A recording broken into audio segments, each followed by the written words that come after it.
Reading the second part of your message, my heart sank. And damn right, you got great friends if that's how you felt and they knew that. But I just wanted you to know that I didn't need that, because it's really good and it's gonna make the movie sing like you said. And I am so sorry you have been through what you've been through with these other filmmakers and producers or whoever the people were. We strongly believe that Blake Lively and Ryan Reynolds had a calculated plan from the very beginning, a strategy carefully designed to seize control of It Ends With Us. And guess what? According to reports, this plan had absolutely nothing to do with Justin Baldoni. Their influence had been set in motion long before the project even started, making it clear that this wasn't some spontaneous power move. It was premeditated. In this deep dive, we're breaking down every single step Blake and Ryan allegedly took to gain dominance over the film. But that's not all. Many believe that this isn't the first time they've pulled off something so bold. Blake didn't just step in as an actress. No, her moves were far more calculated than that. She positioned herself in a way that would allow her to slowly take control of the film's production, even though Justin had already secured the rights to Colleen Hoover's novel. Does any of this sound familiar? Because it should. Ryan Reynolds reportedly used a nearly identical strategy with Deadpool. He didn't just star in the movie, he took over. Ryan allegedly gained control over major production decisions, secured a massive back-end deal, and ultimately turned the sequel into a mind-blowing $785 million blockbuster. And let's not forget, Ryan walked away with a staggering $20 million base salary, plus an extra $40 million in profit sharing. Now, here's where things get even more interesting. As we dig deeper, you'll see that Ryan has mastered the art of taking over productions. And now, Blake is allegedly following in his footsteps. She seems to be using the exact same strategy to reshape her career, but this time with an even clearer motive. And let's be honest, Blake didn't just sit back and let things play out. No, she demanded control. Reports claim she wanted to have a say in every single scene, watch every daily cut, and even create her own version of the movie. This isn't normal behavior for just an actress, but based on all the evidence, including leaked text messages and insider reports, one thing is certain. This was all part of a master plan. We have uncovered 7 crucial steps that Blake and Ryan allegedly followed to take control of It Ends With Us. Let's start with step 1, entering the production in disguise. Blake Lively's first move was deceptively simple. She stepped into the project humbly, taking on the role of Lily Bloom with no visible signs of an ulterior motive. But behind the scenes, there were whispers. People who saw right through her act suspected that this wasn't just about playing a role.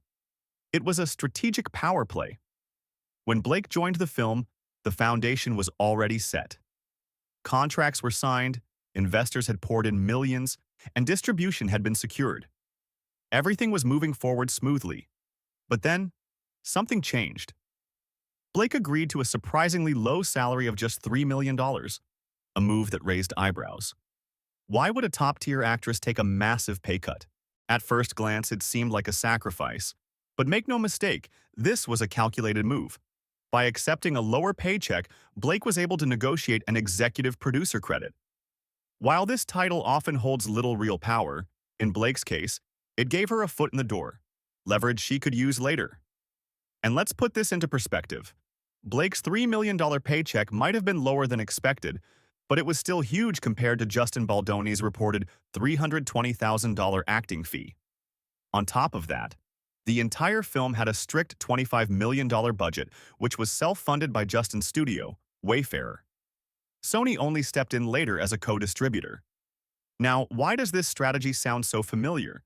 Because it mirrors exactly what Ryan Reynolds did with Deadpool. Back when Ryan first signed onto the project, he shocked everyone by accepting a shockingly low salary, just $2 million. That's a ridiculously small paycheck for a superhero lead. But was this really about the money? Absolutely not. It was about power.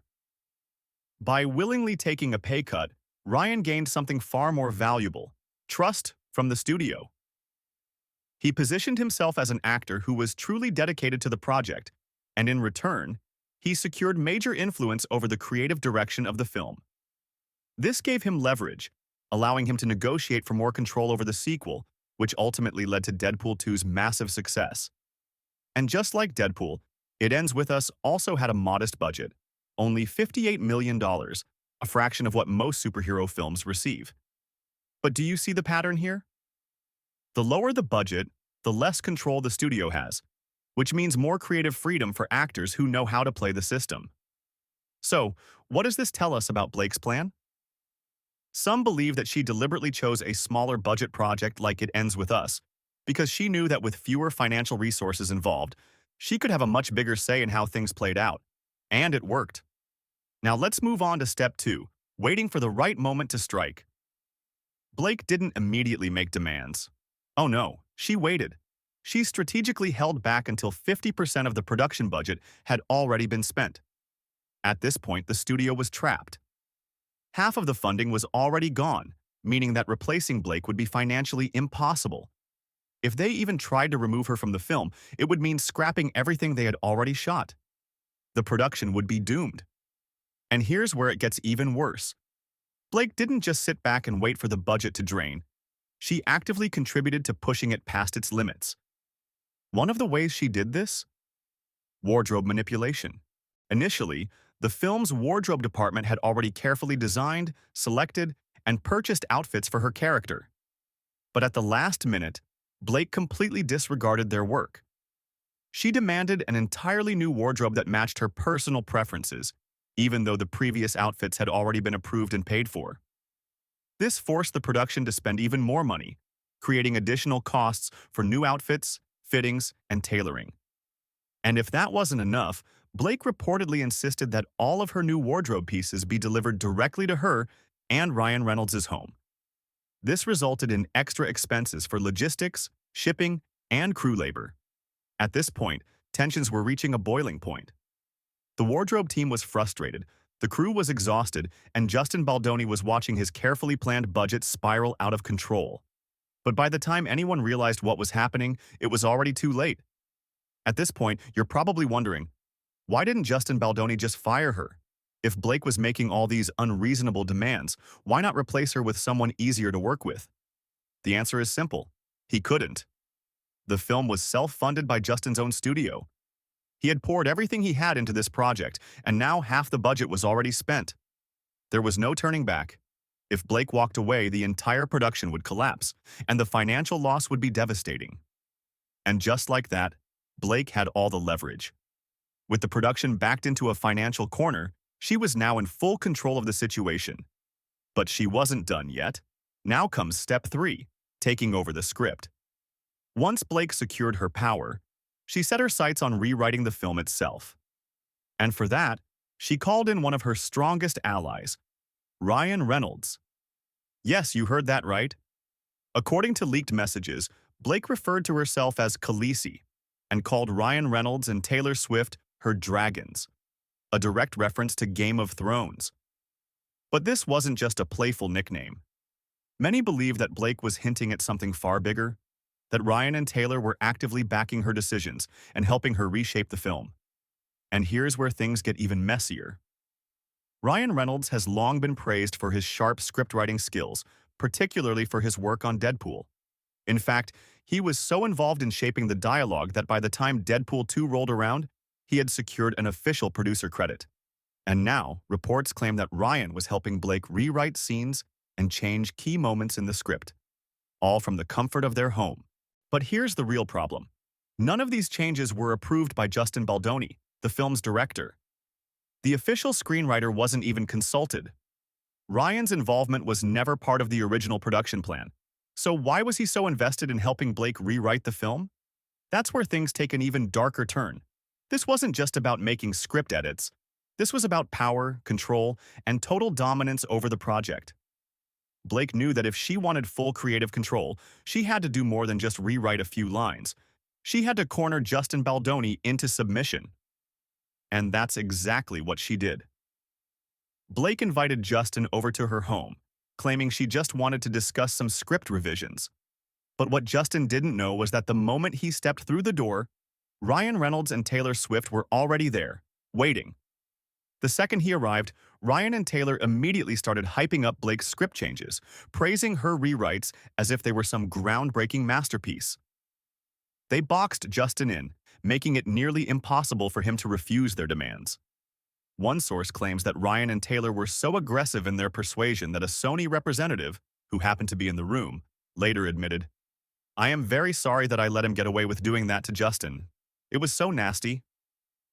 Justin was being completely overpowered in his own project.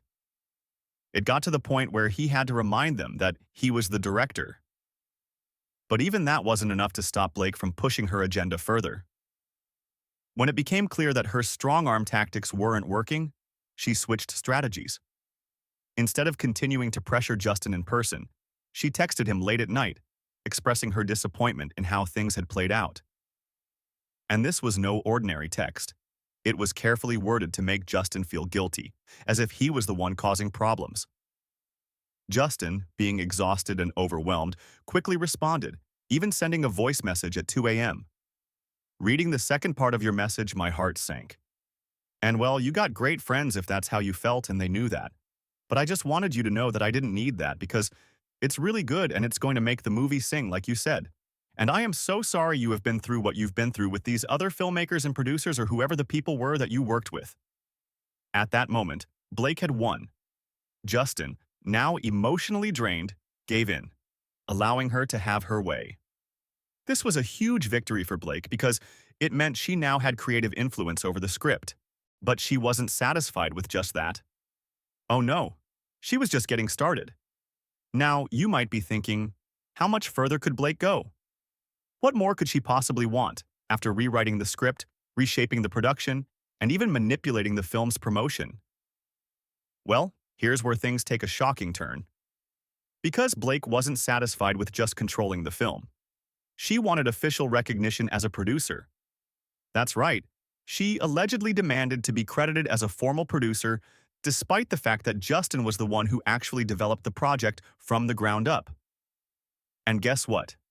She reportedly pushed for recognition from the Producers Guild of America, PGA. But here's where things get truly insane, because if you look at the requirements to qualify as a producer, every single one lines up perfectly with Blake and Ryan's step-by-step power moves. Story development? Blake rewrote the script with Ryan's help. Hiring key personnel? She replaced Justin's editors with her own people. Post-production control? Blake and Ryan took over the editing room. Music decisions? She allegedly used Taylor Swift's influence to remove the original composer.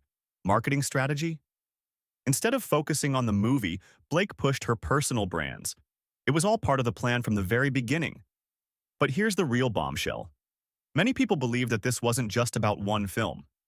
Some say Blake and Ryan's true goal was to secure the rights to all of Colleen Hoover's books and build their own movie empire. Could this be the start of an entire book-to-film franchise takeover? Has Blake Lively orchestrated one of Hollywood's boldest power plays ever? What do you think? Was this a master plan all along, or did things just spiral completely out of control? Let us know your thoughts in the comments. And don't forget to like, subscribe, and hit that notification bell so you don't miss the next deep dive into Hollywood's biggest power moves. Because trust us, this is just the beginning.